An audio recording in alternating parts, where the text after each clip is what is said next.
Hello, this is Teresa Bridges, and this is Week 15's discussion. I am sorry it has come down to me hiding in my bathroom to do my assignment because I have kids. Well, one in particular, 3 years old. Anyway, the article, The Long Shadow by Bruce Perry. Wow. Like, this class has taught me so much, and so many things that I didn't know that I wanted to know. But talking about the article, Bruce Perry, first off, he started, with the murder of his wife. It was devastating. It was almost like a movie. But he really opened the doors to thinking about and looking back at a person's past to determine how they handle certain issues, certain things, certain stressors. I like the fact of how he gave a definition of trauma to be an experience of or pattern of experiences that impairs the proper functioning of a person's stress response system, making it more reactive or sensitive. Now, thinking about that, that's really in-depth and really, really profound. For example, he gave examples about school shooters and different situations where, he gave examples about two students and how they responded to two students who responded differently to a school shooting incident.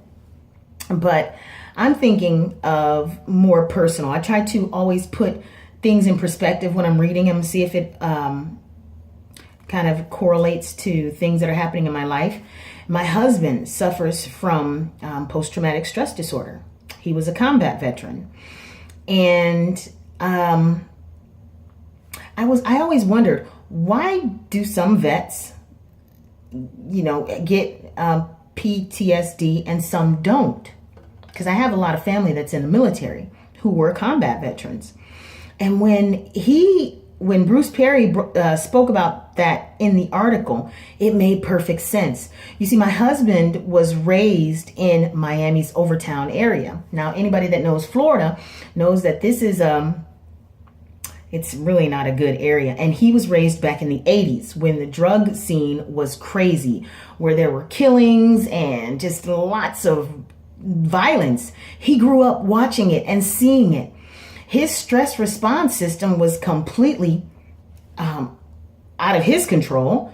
And he told me stories. I'm from Wisconsin, but he told me stories about how he was almost desensitized to all of the things that he saw. He saw dead bodies at 11 and he heard the gunshots at night. So when he went to Afghanistan, and there were bombs going off and IUDs and people shooting and dead bodies on the side of the road, he wasn't able to handle it. His stress response system, he wasn't able to handle it. And I can see that now. On the other hand, I grew up in a relatively loving family. No, they were loving. I grew up in a loving family. And how Bruce Perry talked about how he talked about a response based on how adults around them respond. Children respond based on how adults around them respond because we're, as humans, emotionally contagious. That's so true. Like, I'm pretty calm, cool, and collected, but my mother goes bananas on a stressful situation. I mean, she just... If you're driving too fast in the car and you slow down, she's like, oh my God, ooh, ooh. And you're like, Mom, I'm stopping. Guess what? I am just like that. And I hate it. I respond to high stress situations just like my mom. And I try not to, but it just happens.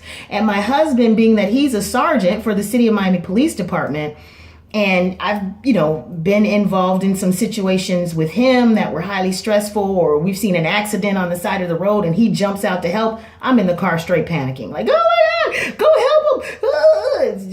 It's embarrassing. But the article was very, very, very, very informative. As he said, the stress response system is activated in uncontrollable ways, and we're less able to handle even a small amount of stress. So this all goes back again to just our history. It's important to know the history of a child, especially when you're dealing with children. So let's focus on that. It's important to know their history in order to help them move forward. I also like how he talked about how you're supposed to deal with children.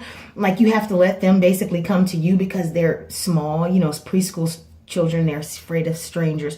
So you basically kind of have to be a playmate with them at first and kind of build up the trust. And then you can't push, them to tell you anything about themselves. They kind of have to feel comfortable enough to do that. That's so important because kids have a tendency to just shut down. They will not talk. On a more personal note, I had mentioned in the beginning of the semester that I had to fight for custody of my son from his dad. And in doing that, I had some suspicions that some things in his home weren't all that well. And it's been a while now since I've, had my son back with me. But I tried to talk to him a lot of times when he first came home, like, hey, tell me what happened. And it would kind of be like, not so much, it was this and that. But now, years later, I'm still learning. He's more comfortable now. He feels safe. He feels more protected. He feels more comfortable to actually come to me and tell me things that happened to him while he was living in his dad's home. So it's really true. The child actually has to feel safe. They have to feel protected in order to be able to open up.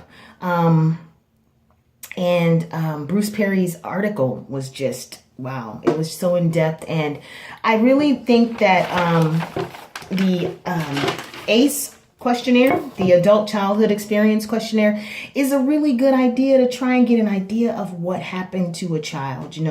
It's good to, it's not the, it's a good start to try and at least find out, if there was trauma, maybe what type of trauma there was, and to see, basically what the child has gone through so you can better help them in the future. I think this is really good for all social workers. And and also even if you're going to deal with a vulnerable population such as elders, because a lot of elders seem to resort back to whatever traumatic incident happened in their childhood in their senior years. So this was just a great article. I also saw that he has some books. One in particular, The Boy Who Was Raised by Dogs. I want to read that. So I'm going to go to Amazon and see if I can find that one. But this was just a very good article. One that I'll be reading again, because I kind of just breezed through it for the benefit of the class, but I didn't really, I like to sip coffee and kind of read it and really let it soak in. But it just opened my eyes to so much, really it did. And I had no idea that, we have, did he call it? A baseline equilibrium. It makes sense when you think about it, but I didn't think about it. And I also didn't think about the fact that, my husband's upbringing had something to do with him having PTSD, or, that we're,